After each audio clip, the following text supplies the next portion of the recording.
Karibu sana mtumishi wa Mungu. Asante sana. Unajisikiaje kwa mara ya kwanza kudondoka Burundi? Nimeona ni pazuri sana.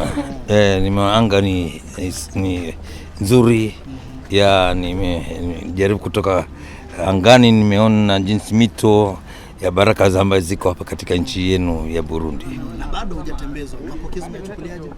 Nafurahi sana kuona Alpha na Omega Church na watu wote wamevaa nyope kusema kwamba kuna utakatifu ndani ya kanisa la Agape nani Alpha na Omega, na nimefurahi kupokelewa na nyinyi.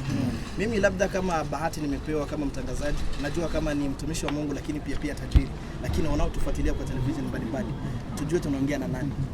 Okay, mimi naitwa mtume Dr.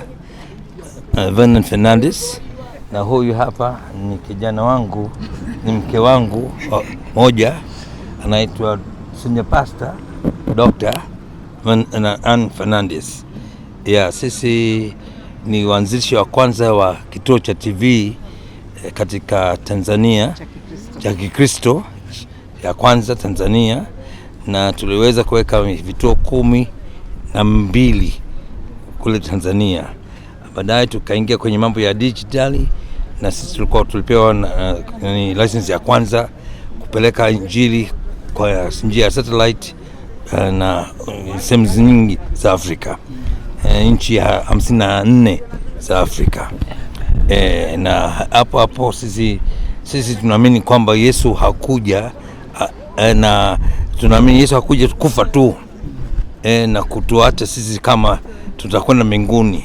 Lazima amesema amekuja ili uwe na uzima, kisha uwe na uzima hapa Tanzania au hapa Burundi, uzima tele. Sio kidogo, tele. Maana tele ni watu wafanikiwe, watu wawe na pesa, watu wawe na afya nzuri, watu wawe na nyumba nzuri, watu wawe na kazi nzuri, watu wafanye biashara nzuri. Ndio hiyo tunaamini. Na mimi ni maana naitwa mtume wa fedha. Mtume wa fedha. Tukisikiliza bwana mtume, umebahatika kuitwa mtume, mtumishi wa Mungu, lakini pia ukabahatika kuitwa tajiri. Na mtu atajiuliza kwa nini Burundi? Nimekuja Burundi kuhakikisha kwamba Burundi inabadilika. Na tunataka kwamba mawazo ya wanadamu ambayo wanaishi ndani ya Burundi. Mimi nilikuwa juu kwenye anga, niliona ile mito ambayo sijui nataka wapi, lakini ile inakwenda mpaka Lake Victoria, inashuka mpaka Lake Victoria. Nimeshangaa, hii nchi imebarikiwa sana. Mna maji ya kutosha kweli. Sasa kama nini, kama maji ni uhai, lakini nafikiri wengi nini hapa inawezekana hamfanyi kazi. Ndiyo maana Mungu aliweka mwanadamu ndani ya bustani, na wakati Mungu aliweka mwanadamu ndani ya bustani, kulikuwa na mto. Sasa ndani ya mto kulikuwa na dhahabu. Sasa nyinyi mnakaa ndani ya mto hamna dhahabu. Sijaona, nimeona wamama tu wawili wamevaa dhahabu, wengine hawana. Hii cheni sio dhahabu.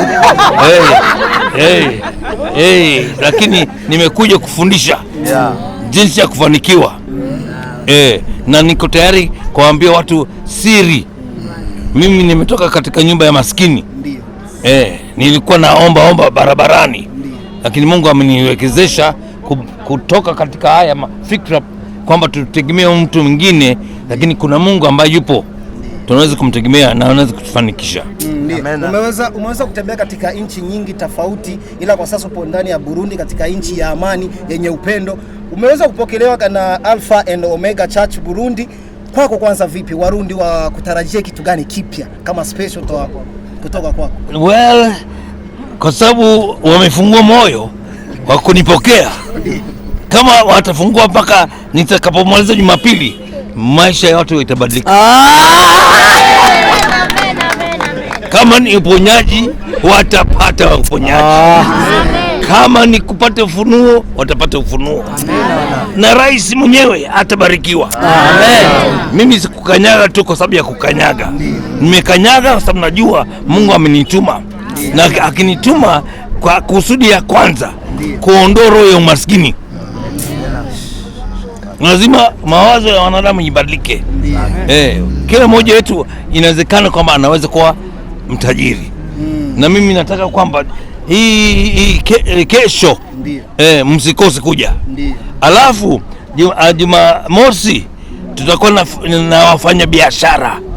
Nitatoa siri za watu wengi tunahubiri, lakini hatutoi siri ya jinsi ya kufanikiwa mpaka uwe mtajiri. Tunasema omba tu.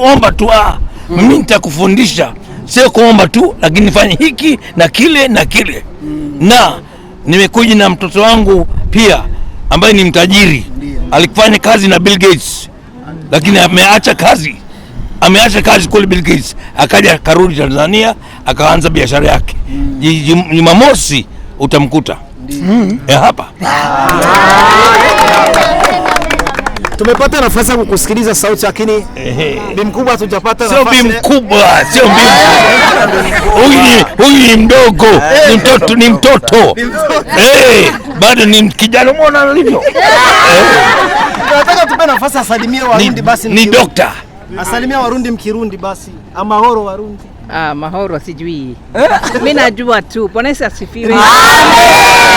Haleluya. Amen. Tarajia mambo makubwa. Ndio. Nashukuru Mungu kwamba tunaweza kanyaga hapa kwa mara ya kwanza. Leo asubuhi niliamshwa kama saa 9. Then tena saa 10. Roho Mungu anasema usilale, anza kuomba kwa ajili ya Burundi. Unaona hapa nchi hii. Kwa nikaanza kuomba. Kwa hiyo Mungu akasema kwamba atafanya vitu vikubwa sana katika nchi. Amen. Haleluya. Amen. Sasa fungueni moyo wenu. Ukishafungua moyo wako, uje na matarajio. Ukija na matarajio, kweli utaona Mungu kabisa. Amen. Haleluya. Amen. Kwa hiyo nashukuru Mungu kwa Alpha na Omega Church. Mungu awabariki sana kwa kupokea mzuri sana, kwa upendo kabisa wa agape. Nimefurahi sana, na pia wapaparasi wote ambao wamekuja hapa. Bwana awabariki sana. Na nyinyi wapaparasi pia lazima uje kwenye mafundisho. Sio kufanya biashara tu ya kuchukua hii yote, hapana.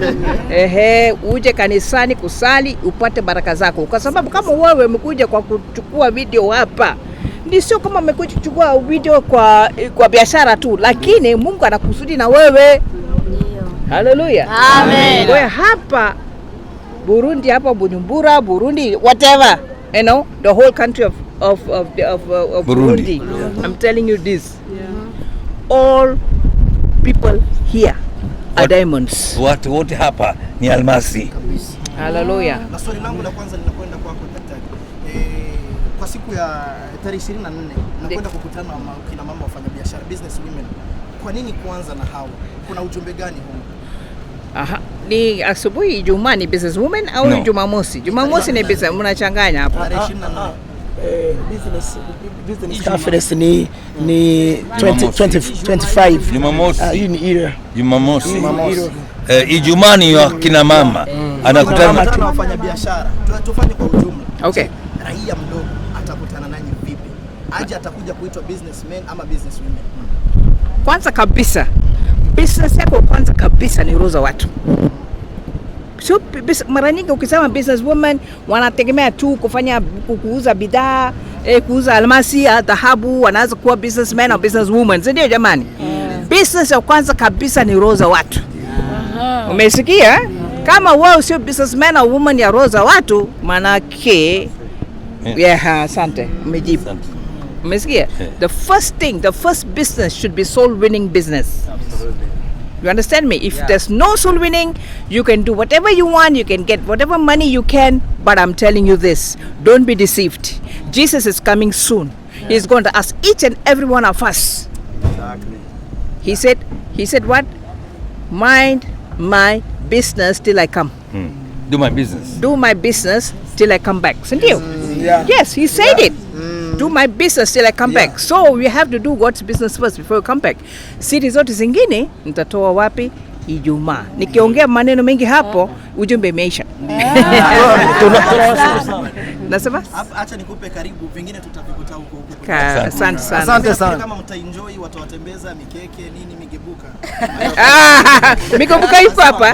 Safi sana. Na dagaa. Asante sana. Ya Kigoma. Kumbe imechukua ya kwetu hapa.